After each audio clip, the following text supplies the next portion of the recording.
Everyone's gonna be here, and you probably, since a lot of my viewers are most likely just entering middle school and are really young and probably only remember this character of Shrek for its weird internet memes that the internet keeps aggressing onto it. Well, you probably didn't know that there was a film franchise based off that memed ogre character, developed by DreamWorks, and was actually to be a parody of Disney, their more classic stuff. And it was big. It spawned 4 films, some specials, and tons of merchandise, from even food and basically clothing, toys, basically anything. Now, this isn't my first rodeo with Shrek. I did a video in November of 2019 for Ripoff Month, talking about Shrek ripoffs, because if something's popular, many people are bound to rip it off. And I thought, since I'm a 2000s kid, I thought, let's do a retrospective on it, because next month marks the 20th anniversary of the film franchise.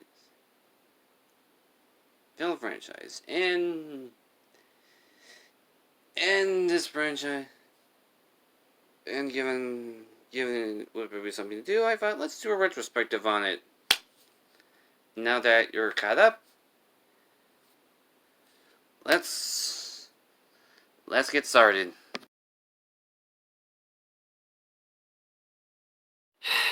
Let's start with the first one, and boy, was this film not had kids in mind. You know, like how modern kids cartoons have actually been criticized for just being adult cartoons disguised as kids shows? Well, Shrek is like that, but hiding it very poorly. Like, there's some swearing, like plenty of it, and about 6 or 7 dick jokes over the villain Farquaad.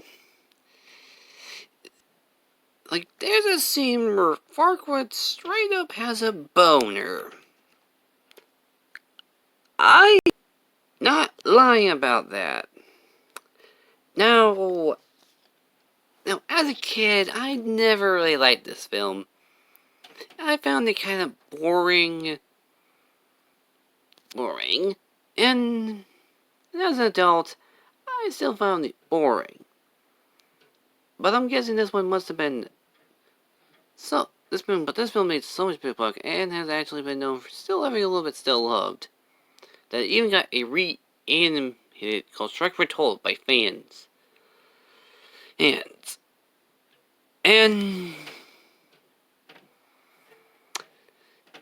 also, even after the film, any merchandise still needs to be owned as human design, even though she canonically, after the film, no longer has that design.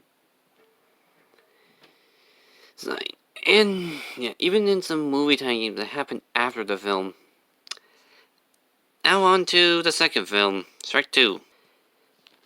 This one is quite a big improvement. Like, as a kid, this was actually my favorite film in the franchise. And apparently it must be agree with everyone, because fans of Shrek even consider this one the best one. It has a better villain, and apparently also some good movie time games. And it still has Someday pop songs, and the movie isn't really as adult as the first one, other than Puss calling Donkey an ass. Yes. And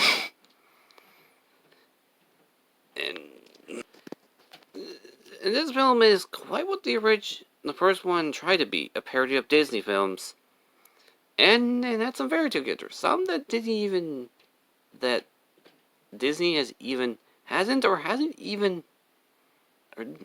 yet at the time when this film was released.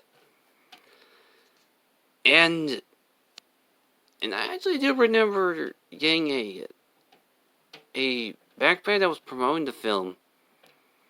I used to wear it back in like preschool to like first grade. Yeah, you can tell how old I am. And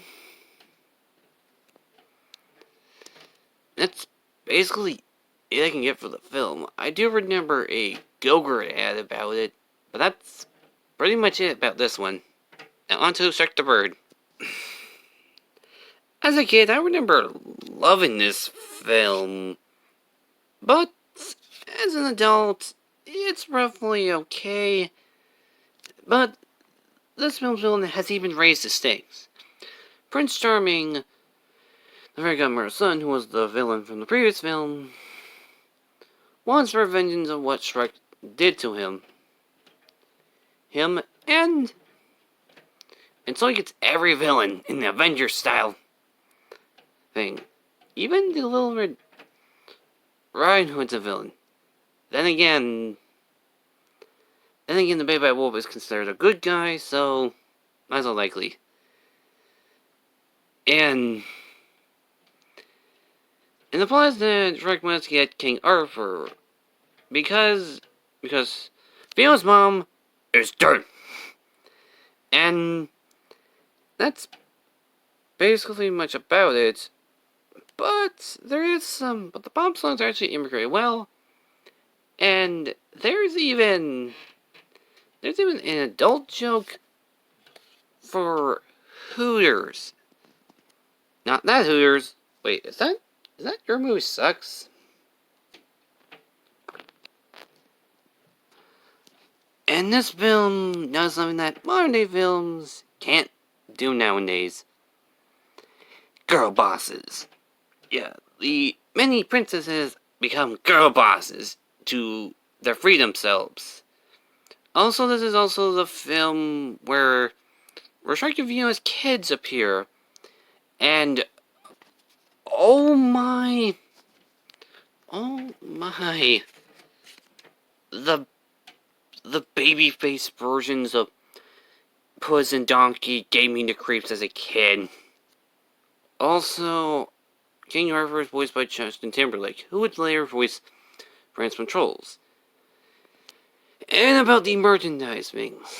I remember first seeing this film on DVD because one of my older sisters rented it for me and my siblings, and me and my younger siblings. And I also remember some bits. I don't know if this was the first or second film, but I remember an ad featuring Jim G working at Walmart. Not really the most happiest place to go to. And that's much about it. Oh yeah, there was also a Nintendo-style game called Shrek, Ogres, and Drunkies, which I remember playing at school. Because my special ed teacher had DS, and one of the games was that. But unfortunately, this film was not well liked by critics, and so DreamWorks decided to end the franchise off of a bang, or a blow. It's time for us to talk about the final film, Shrek Forever After. This film was hyped with a bit more merchandising and even more of the McDonald's stuff, which I will talk about in the future, in I believe next month, because I'm planning on doing a video on those types of Shrek food promotions. This time, this one's villain is Rumpelstiltskin, but not the one in Shrek the Bird. This one uses magic and has a goose. Not related to the spin-off film. Okay, I'll get to it. He tricks Shrek in thinking a day of Shrek's birth, and turns into an AU of stuff.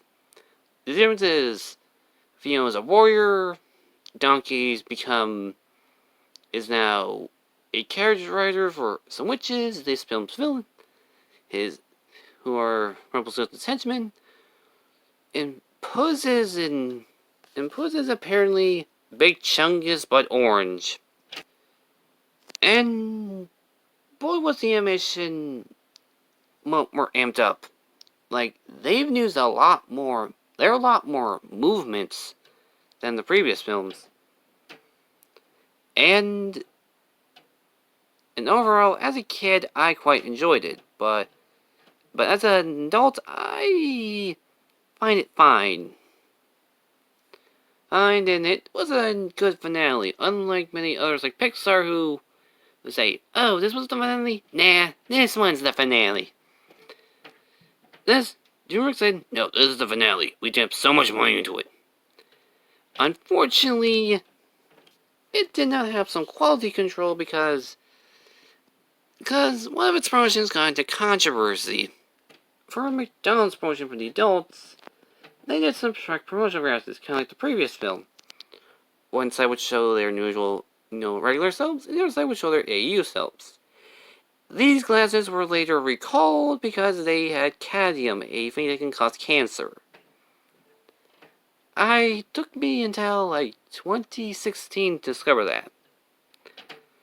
I don't watch the news, okay? And I just remember a lot about promotions online for it.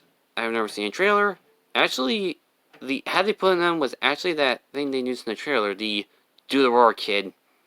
There was one where they show this very pop-up ad, where you've clicked on so much on the Do the Roar Kid so many times, Shrek would roar. And I remember playing some of the games, even stuff from the third one because of that website. And so that's basically it. Other than some specials, some spin-off films, and some ads for other things, the Shrek franchise hasn't been used at all by DreamWorks. But with a lot of rumors of a fifth film and a reboot by Illumination, but would Shrek work? But will a reboot work now? Would be a good idea? Honestly, no. I have two reasons. One, the animation style they go with isn't really impressive anymore. Shrek went for a realistic art style with the humans, which nowadays everyone goes for cartoony and making CGI look more like 2D. Number two, they are a parody of Disney. So, and those tropes that they were using, Disney does not do that anymore. And that's all. And I'm gonna need to take a break from YouTube. And what am I gonna do after this? After the 1 week hiatus? Oh no, this does not look good.